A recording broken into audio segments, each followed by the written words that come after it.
नमस्कार दर्शक बंधु आग को आसवाक जाऊँगी अक्षय तृतीया। तो यही अक्षय तृतीया विषय आसतु आज सुंदर भिडियो आम समस्ते जाना जहाँकि समस्त जानवा भी बहुत इच्छा थाए अक्षय तृतीया कौन कहीं पालन कराए क्यों क्यों देवी देवता पूजा हुए कौन पाई कराए। तो से आसतु आज सुंदर भिडियो आम अक्षय तृतीया विषय संपूर्ण कथा जाणीना। प्रत्येक वर्ष बैशाख मासर शुक्ल पक्ष तृतीया तिथि रे अक्षय तृतीया पालन कराए। चलित वर्ष एप्रिल 30 तारिख में अक्षय तृतीया पड़ुअछि। अक्षय तृतीया हेउची एक शुभ दिन। कृषक चाषी भाई माने एही दिन रे मुठी अनुकूल अर्थात अखी मुठी अनुकूल करिथांती। कृषक चाषी भाई माने एही दिन बिलरे बिहन बुणिबार काम आरंभ करिथांती एवं अक्षय तृतीया एक एमिति शुभ दिन होइथाए जो दिन रे कि हेबाकु जाउथबा पवित्र रथ यात्रा पाई रथ काठ अनुकूल होइथाए। ता सहित चंदन यात्रार आरंभ मध्य एही अक्षय तृतीया तिथि ठारू ही होइथाए। यह हेउची एक शुभ पवित्र दिन। तो एपर्यंत जो मैंने कमेंट रे लक्ष्मी नारायण बोली लिखी ना समस्ते लक्ष्मी नारायण लिखि दिंतु। आपण सर्वदा लक्ष्मी नारायण कृपा सेमती रही था। यही शुभ दिन में जमी पूजा करवा नुआ घर प्रतिष्ठा करवा नुआ घर को प्रवेश करवा जमी किणवा कर्णबिंध संस्कार करवा अर्थात कान फोड़ेबा छुआ मानकर अन्नप्रसन करवा बाहाघर इत्यादि जिते सबु शुभ अनुकूल कार्य करवा अधिक शुभ होता है। यही अक्षय तृतीया दिन में अक्षय तृतीया दिन प्रभु नारायण और माँ लक्ष्मी विशेष पूजा करा जाए। केवल आपण मैंने माँ लक्ष्मी एकुटिया पूजा करेंगे ना कि माने आपण मैंने से दिन लक्ष्मी सहित नारायण पूजा करने निहाती आवश्यक। ता सहित पृथ्वी माता बा धरित्री माता को मध्य एही दिन पूजा करा जाए जमी पूजा मध्य करा जाए। माँ लक्ष्मी सहित नारायण को पूजा करा जाए। यही अक्षय तृतीया दिन अक्षय तृतीया दिन मूला पोटल खाइबाकू विशेष भाव में बारण रही थाए। ता सहित आमिष खाद्य पिता पोड़ा खाद्य जमिति सबू पर्वपर्वाणी मानकरे एसबू खाद्य खाइबाकू मना करा जाए। अक्षय तृतीया मध्य एसबू खाद्य खाइबे नहीं एवं विशेष करी मूला पोटल ए दुटी जिनस अक्षय तृतीया दिन मध्य खाइबे नहीं। अक्षय तृतीया दिन मान्यता अनुसार यही दिन घर को सुना रूपा किंबा हीरार जेकोसी धातु घर को किणिकी आनिले अधिक शुभ होता है बोली समस्ते आगुरी मानि आसुछंती।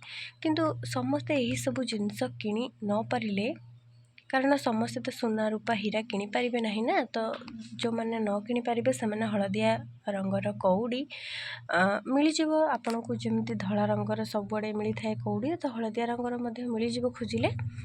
ता सहित झाड़ू किणी पारिबा धला शस्य जमीक धला चाउल है धला आटा है सुजी है क्षीर जहाँ दही माने जिते सब रोषे जिनस से सब आम यही अक्षय तृतीया दिन में किणिले भल। ता सहित धनिया कि ठाकुर किसी पितल मूर्ति कि फोटो ता सहित पूजा पाई पितल कलश थाली घंटी दीप धूपदानी ये सब जहाँ पूजा लगे कि पूजा थाली पितलर ए सब घर को आम आनिले बहुत शुभ होता है। यह समस्ते पूर्वर मानि आसुचंती जे जदि आम अक्षय तृतीया दिन किसी जिनस नुआ जिनस घर को आनिबा ताहले आम पई यह शुभ बोली होता है।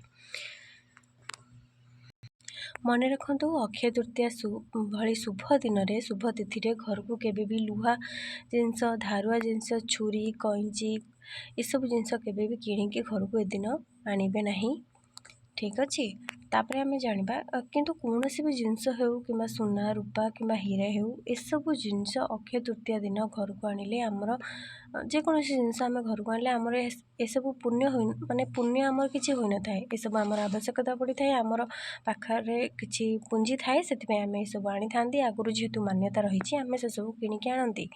आम जहाँ भल कम करवा यही सब शुभ दिन में ताहा ही आमको पुण्य प्रदान करें। यही अक्षय तृतीया दिन आम जो दान धर्म करवा भोकिला लोक को खाइबाकू देबा पशु पक्षी मानू पानी पीवाकू देबा एवं पक्षी खुद दाना एवं गाई को रुटी कि कदली खाइबाकू देबा किसी ना गाई को कदली चोपा खाइबाकू देबा एसबूर पुण्य आमको ताहा मिलिबो जहाँ अक्षय रहिबो सबुदिन पाई आउ सेई पुण्यर फल आमको दिने ना दिने निश्चय मिलिबो ताहा केबे भी नष्ट हेबो नाही। ସେଇଥିପାଇଁ ଏହାକୁ ଅକ୍ଷୟ ତୃତୀୟା ବୋଲି କୁହାଯାଏ। କାରଣ ଏହି ଦିନ ଆମେ ଯେଉଁ କର୍ମ କରିବା ତାହା ଅକ୍ଷୟ ହୋଇକି ରହିବ। କିନ୍ତୁ ବସ୍ତୁବାଦୀମାନଙ୍କ ମତରେ ବା ଯେଉଁମାନେ ଭାବନ୍ତି ଯେ ମୁଁ ଘରକୁ ଏସବୁ ଜିନିଷ ଆଣିଲେ ହେରି ସୁନା ରୂପା ହୀରା ଆଣିଲେ ହେରି ମୁଁ ଅଧିକ ଧନୀ ହୋଇଯିବି ବା ମୁଁ ସବୁ ଦେବୀ ଦେବତାଙ୍କୁ ଖୁସି କରିଦେବି, ଏସବୁ କିଛି ବି ନଥାଏ। ଯେଉଁମାନେ ବସ୍ତୁବାଦୀ ସେମାନେ ଏମିତି ହିଁ ଭାବିଥାନ୍ତି। ପ୍ରକୃତ କଥା ହେଉଛି ଆମକୁ ଭଲ କର୍ମ କରିବାକୁ ପଡ଼ିବ। ଯଦି ଆପଣଙ୍କ ପାଖରେ ଅଧିକ ଧନ ଅଛି ତାହେଲେ ଆପଣମାନେ ଏସବୁ ଜିନିଷ ଘରକୁ ଆଣିକି ପୂଜା କରିପାରନ୍ତି ଠାକୁରଙ୍କ ପାଖରେ, କିନ୍ତୁ ତା ସହିତ ଦାନ ଧର୍ମ ମଧ୍ୟ ଏହି ଦିନରେ କରିବା ଉଚିତ, ଯାହାକି ନିହାତି ଦରକାର। ମୋ ମତରେ ଜିନିଷ କିଣିବା ଅପେକ୍ଷା ଭୋକିଲା ଲୋକଙ୍କୁ ଅନ୍ନ ଖାଇବାକୁ ଦେବା, ଗାଈ ପଶୁ ପକ୍ଷୀମାନଙ୍କୁ ଖାଇବାକୁ ଦେବା ଏବଂ ପିଇବାକୁ ଦେବା ପାଣି, ନିଜର ଯେହେତୁ ଖରା ଅଧିକ ବଢ଼ିଲାଣି ଆମେ ପକ୍ଷୀମାନଙ୍କ ପାଇଁ ପଶୁମାନଙ୍କ ପାଇଁ ବାହାରେ ପାଣି ରଖିପାରିବା, ନିଜର ସକ୍ଷମ ଅନୁଯାୟୀ କିଛି ଦାନ କରିପାରିବା। ଏହାଦ୍ୱାରା ଆମକୁ ଅକ୍ଷୟ ତୃତୀୟା ଦିନରେ ପୁଣ୍ୟ ଅର୍ଜନ ହୋଇଥାଏ, ନା କି ଜିନିଷ ସବୁ କିଣିଲେ ଆମର ପୁଣ୍ୟ ହେବ। ଏସବୁ ଭୁଲ ଧାରଣା। ଯେଉଁମାନେ ବସ୍ତୁବାଦୀ ସେମାନେ ଏମିତି ହିଁ କହିଥାନ୍ତି, କିନ୍ତୁ କୌଣସି ଜିନିଷ କିଣିବା ଦ୍ୱାରା ଆମର କିଛି ବି ପୁଣ୍ୟ ହୋଇନଥାଏ। ଅକ୍ଷୟ ତୃତୀୟା ପୂର୍ବ ଦିନ ଠାରୁ ଘର ଦ୍ୱାରା ସବୁ ଲିପାପୋଛା କରି ଚାରିଆଡ଼େ ସଫା ସୁତୁରା କରିବା ଉଚିତ। ତା ସହିତ ଝାଡ଼ୁ ପା ପୋଛାକୁ ଧୋଇକି ସଫା କରିଦେବା ଉଚିତ। ପୂର୍ବ ଦିନ ଠାରୁ ଯେଉଁଦିନ ଅକ୍ଷୟ ତୃତୀୟା ସେଦିନ ସକାଳୁ ସକାଳୁ ପୁରା ଭୋରୁ ଉଠି ପବିତ୍ର ସ୍ନାନ କରିବା ଉଚିତ, ଅର୍ଥାତ୍ ପାଣିରେ ଗଙ୍ଗା ଜଳ ମିଶାଇ ଦେଇକି ସ୍ନାନ କରିବା ଉଚିତ। ତାପରେ ଧୁଆ ପୂଜା ଲୁଗା ପିନ୍ଧିକି କିମ୍ବା ନୂଆ ଲୁଗା, ଯାହା ନୂଆ ଲୁଗା ଥିଲେ ନୂଆ ଲୁଗା ପିନ୍ଧିପାରିବେ କିମ୍ବା ଧୁଆ ଲୁଗା ଥିଲେ ପିନ୍ଧିପାରିବେ। ପିନ୍ଧି ସାରିବା ପରେ ଘରର ମୁଖ୍ୟ ଦ୍ୱାରରେ ଆମ୍ବ ପତ୍ରର ତୋରଣ କିମ୍ବା ଅଶୋକ ପତ୍ରର ତୋରଣ ମଧ୍ୟ ଆପଣମାନେ ଦେଇପାରିବେ। ପୂଜା ପାଇଁ ଠାକୁର ଘରେ ମଧ୍ୟ ଆମ୍ବ ତୋରଣ ଲଗାଇ ପାରିବେ। ପ୍ରଥମେ କଳସ ପୂଜା କରିକି ତାପରେ ଘଣ୍ଟି ଦୀପକୁ ଚନ୍ଦନ ସିନ୍ଦୁର ଫୁଲ ଦେଇକି ପ୍ରଥମେ ଆମେ ପୂଜା କରିବା। ତାପରେ ଆମ୍ବ ପତ୍ର ଆଉ କଳସରେ ଚନ୍ଦନ ସିନ୍ଦୁରକୁ ଟିପ୍ ଟିପ୍ କରି ସଜେଇକି ଭଲରେ ସଜେଇ ଦେବା, ଫୁଲରେ ମଧ୍ୟ ସଜେଇ ଦେବା। ତାପରେ ଭଗବାନ ବିଷ୍ଣୁଙ୍କର ବିଶେଷ ଭାବରେ ପୂଜା କରିବା ଉଚିତ।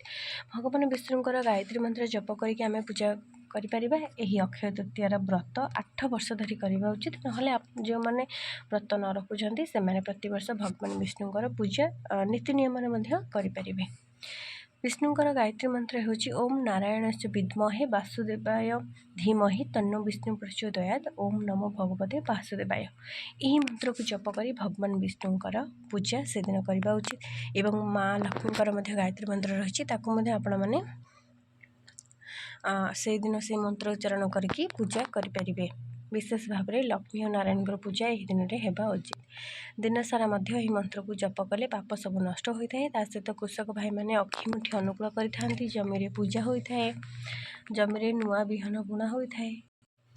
କେହି ମଧ୍ୟ ଜମିରେ ଜାଉ ପ୍ରସ୍ତୁତ କରି ଭୋଗ କରିଥାନ୍ତି। ଏହି ଦିନରେ ଯାହା ବି କର୍ମ କରିବା, ଯାହା ସବୁ ପୁଣ୍ୟ ଅର୍ଜନ କରିଥାନ୍ତି ଆମେ, ତାହା ଅକ୍ଷୟ ହୋଇକି ସବୁଦିନ ପାଇଁ ରହିଥାଏ। ତେଣୁ ଏହି ଦିନରେ ଯେତେ ଦାନ କରିବା କଥା କରିପାରିବେ। ପଶୁପକ୍ଷୀଙ୍କୁ ଖାଇବାକୁ ଦେଇପାରିବା, ଗାଈଙ୍କୁ ରୁଟି ଖାଇବାକୁ ଦେଇପାରିବା, ଭୋକିଲା ଲୋକଙ୍କୁ ଖାଇବା ପାଇଁ ଦେଇପାରିବା। ମା ଲକ୍ଷ୍ମୀ ଏବଂ ନାରାୟଣଙ୍କର ବିଶେଷ ପୂଜା କରିବା ଉଚିତ ଏହି ଦିନରେ। ଏହାଦ୍ୱାରା ଯେଉଁ ପୁଣ୍ୟ ଅର୍ଜନ ହୋଇଥାଏ ତାହା ସବୁଦିନ ପାଇଁ ଅକ୍ଷୟ ରହିଥାଏ, ତାର ଫଳ ଆମକୁ ନିଶ୍ଚୟ ପ୍ରାପ୍ତ ହୋଇଥାଏ।